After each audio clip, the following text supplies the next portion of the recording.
Halo, puji nama Tuhan, salam sehati, salam luar biasa dari saya buat Bapak Ibu, saudara-saudari yang setia beribadah bersama keluarga yang kita kasih di rumah kediaman kita masing-masing. Tidak terasa sudah 2 bulan kita tidak beribadah bersama-sama di wadah yang kita kasih, yaitu GB Medan Praja, khususnya di gereja cabang-cabang di mana kita beribadah tiap-tiap minggunya. Tapi tahukah saudara bahwa firman Tuhan berkata dalam Roma 12 ayat 1, persembahkanlah tubuhmu sebagai persembahan yang hidup dan kudus dan berkenan kepada Tuhan. Itu adalah ibadahmu yang sejati. Nah, jadi ibadah itu tidak hanya kita pergi ke gereja tiap-tiap minggunya, tapi di ayat yang lain, ayat ini berkata dengan tegas bahwa tubuh kita jika hidup kudus dan berkenan itu juga adalah ibadah yang sejati. Memang secara fisik, secara lahiriah kita tidak hadir di gereja tiap-tiap minggunya selama kurang lebih 2 bulan ini. Tapi dari ayat ini juga dengan berkata dengan tegas bahwa ibadah yang sejati itu adalah juga merupakan hidup kita yang kudus dan berkenan kepada Tuhan.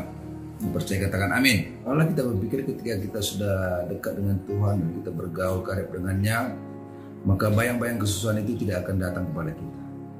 Tapi bahkan pemasmur sekalipun berkata sedikit waktu lagi aku akan berpaling kepada Tuhan. Tapi saya percaya kita orang-orang percaya kita tidak akan berpaling dari Tuhan kita, tapi kita biarlah kita mengambil hal-hal yang baik, kita mengambil dari selama masa karantina ini ada hal-hal yang baru, yang luar biasa yang Tuhan kerjakan dalam kehidupan kita. Puji nama Tuhan, izinkan saya membagi dalam 3 hal manfaat-manfaat yang kita peroleh di dalam selama kita masa karantina ini. Nah, setidaknya patutlah kita bersyukur di hari-hari yang sekarang ini kita tetap dipelihara dan dijaga oleh Tuhan. Bahkan saya percaya saudara-saudara yang sedang menyaksikan video tayangan ini, saudara dipelihara oleh Tuhan kita. Saudara dipagari dengan pagar kudusnya, sehingga saudara dan saya dan juga keluarga yang kita kasihi itu tidak terkena oleh virus COVID-19. Yang percaya katakan amin. Nah, puji nama Tuhan, setidaknya ada beberapa hal yang kita bisa pelajari. Ada beberapa hal yang bisa kita ambil tentunya secara positif di dalam keadaan kondisi yang terjadi hari-hari ini, ya. Setidaknya ada 3 hal, ya. Kalau saya ambil dari bidang kerohanian misalkan katakan begitu, ya.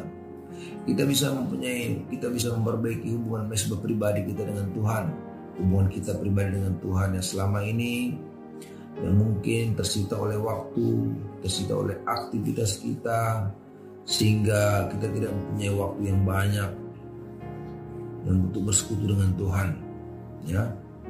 Tapi hari-hari ini adalah waktunya yang tepat untuk kita introspeksi diri, untuk kita melihat ke belakang apa yang sudah kita lakukan. Nah, kita bisa memperbaiki hubungan yang intim dan akrab dan karib bersama Tuhan Yesus Kristus. Hal yang lain lagi adalah mesbah keluarga, ya. Mesbah keluarga, kita bisa memperbaiki hubungan kita bersama dengan keluarga yang kita kasihi, bapak ibu, kemudian antara suami istri, antara orang tua dan anak, ya. Mungkin selama ini juga karena dikejar oleh kesibukan satu dengan yang lain, sehingga mengakibatkan kita tidak membangun mesbah keluarga dengannya. Nah, tapi pada waktu ini inilah waktunya, inilah saatnya, ya. Kita bisa mempunyai waktu yang lebih banyak bersekutu dengan Tuhan kita. Nah, kami sekeluarga biasanya di hari beberapa bulan yang lalu ketika anak kami masih bersekolah pukul 6 pagi kami harus sudah pergi dari rumah. Nah, terkadang kerap kali kami membangun mesbah keluarga berdoa itu hanya di mobil. Nah, tapi saat ini kami bisa mempunyai waktu yang banyak untuk bersekutu dengan Tuhan. Kami bisa menaikkan pujian penyembahan kami bisa berfellowship, sehingga suatu momen hari ini itu akan lebih unik, ya, lebih indah karena punya waktu yang lebih banyak, ya, yang tidak kita alami di hari-hari sebelumnya. Nah, itu hal-hal yang bisa kita manfaatkan dalam segi kerohanian. Dan di samping itu ada hal yang lain lagi, ya, dari segi jasmani, ya, dari segi jasmani. Nah, saya menyadari dan saya juga merasakan apa yang dialami oleh dunia usaha, di bidang wira swasta, di bidang perdagangan, buat pekerja harian, buruh harian sangat terdampak oleh pandemi global yang terjadi hari-hari ini. Tapi tahukah saudara Bapak Ibu, kita akan melihat dalam Lukas 12 ayat 22 ya. Dan sampai ayat 25. Yesus berkata kepada murid-muridnya, "Karena itu aku berkata kepadamu, janganlah khawatir akan hidupmu, apa yang hendak kamu makan, dan janganlah pula khawatir akan tubuhmu atas apa yang hendak kamu pakai. Sebab hidup itu lebih penting daripada makanan, tubuh itu lebih penting daripada pakaian. Perhatikanlah burung-burung gagak yang tidak menabur dan tidak menuai dan tidak mempunyai gudang atau lumbung, namun demikian mereka diberi makan oleh Allah. Betapa jauhnya kamu melebihi burung-burung itu. Siapakah di antara kamu yang karena khawatirnya menambahkan serta pada jalan hidupnya?" Ya. Yesus berkata dalam ayat 22, "Aku berkata kepadamu," Alkitab dengan tegas, ya, Yesus dengan tegas berkata, "Jangan khawatir akan hidupmu, apa yang hendak kita makan, apa yang hendak kamu pakai." Di ayat 23 dikatakan, hidup kita dan tubuh kita itu jauh lebih penting daripada pakaian. Ya. Oleh karenanya, tempatkanlah hidup dan tubuh kita itu lebih penting daripada makanan dan pakaian kita dalam sehari-hari. Ini juga sama dengan kita lihat dalam Roma 12:1, ya. Hidup dan tubuh yang berkenan itu adalah hal yang berkenan kepada Tuhan, ya. Sama seperti ayat ini, ya. Hidup dan tubuh itu jauh lebih penting kepada makanan pakaian. Tempatkanlah hidup kita, tubuh kita itu di atas makanan dan pakaian. Sebab firman Tuhan berkata juga kepada waktu sebelum coba dikatakan, manusia hidup bukan dari roti saja tapi juga dari firman Tuhan. Oleh karenanya, saya dan juga Anda dan juga Bapak Ibu Saudara yang kasih Kristus, jangan penuh hidup kita dengan kekhawatiran, tapi penuhilah hidup kita dengan sukacita, dengan damai sejahtera, dengan iman, dengan kekuatan Tuhan. Saya percaya kita bisa melewati hari-hari yang kita jalani. Bahkan kita akan bersekutu bersama-sama, kita akan juga berdoa di dalam mesbah keluarga kita. Kita akan berdoa agar segera virus COVID-19 ini hilang dari negara kita ini, maka musnah. Nah, dalam pelaku dunia usaha ada hal positif yang bisa kita ambil, ya. Contohnya kita bisa menemukan peluang-peluang yang baru, ya, dengan hikmat, dengan keakraban yang kita perbaiki dengan Tuhan. Saya percaya, ya, saudara yang dikasih dalam Kristus akan menemukan peluang-peluang yang baru dalam dunia usaha, dalam dunia pekerjaan. Nah, mungkin bagi pengusaha mungkin dia bisa buka pabrik masker, mungkin barangkali, ya. Mungkin dalam bekerja, dalam bidang usaha, dalam buruh harian dia bisa menemukan pekerjaan yang lain, ya, yang bisa menambah income di samping pekerjaan yang sudah ada, ya. Nah, ini mungkin waktu saatnya, ya, ada hal-hal yang baru yang Tuhan akan makan. Bukankah bersama Tuhan selalu ada yang baru, ya.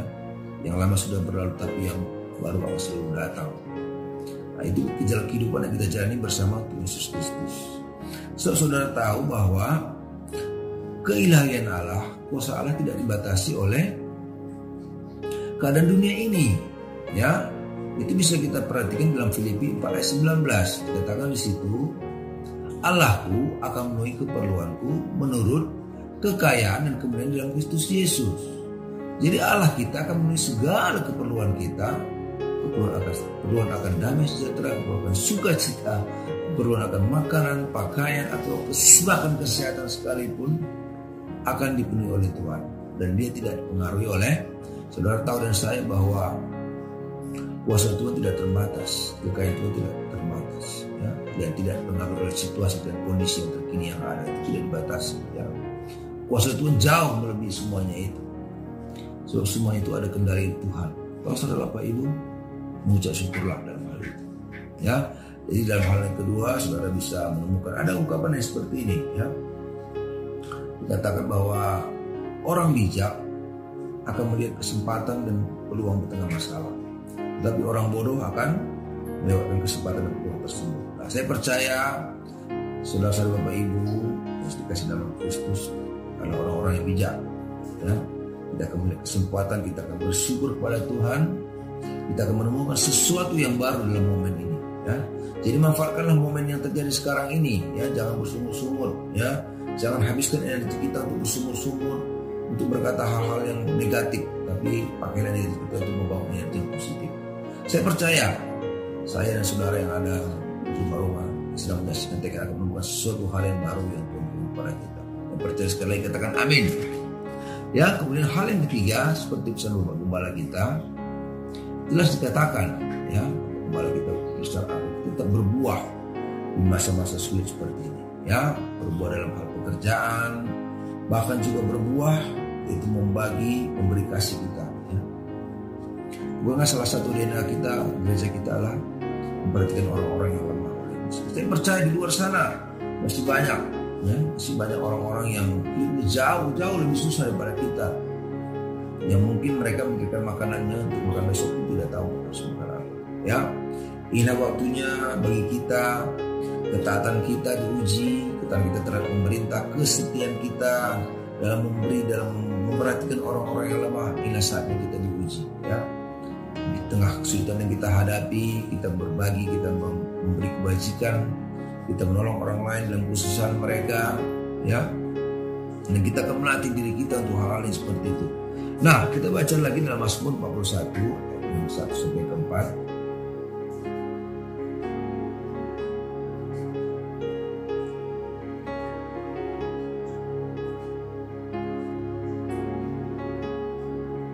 Berbahagialah orang yang memperhatikan orang yang lemah, ya. Tuhan akan mengumpulkan dia pada waktu celaka. Ya, kemudian ayat 3, Tuhan akan melindungi dia dan memelihara nyawanya sehingga ia disebut berbahagia di bumi. Engkau tak akan membiarkan dia dipermainkan musuhnya. Ya, Tuhan membantu dia di ranjangnya pada waktu sakit. Di tempat tidurnya kau pulihkan semua sekali dari sakitnya. Setidaknya ada 4 hal, ada 4 berkat yang Tuhan berikan kepada kita dalam Mazmur 41 ayatnya kedua sampai keempat ini. Ya, berbahagialah orang itu orang lemah. Tuhan akan menunjukkan dia, kecelakaan itu tidak akan menghampiri orang. Ya, yang kedua, Tuhan akan melindungi dia, ya, dan memelihara nyawanya. Ya.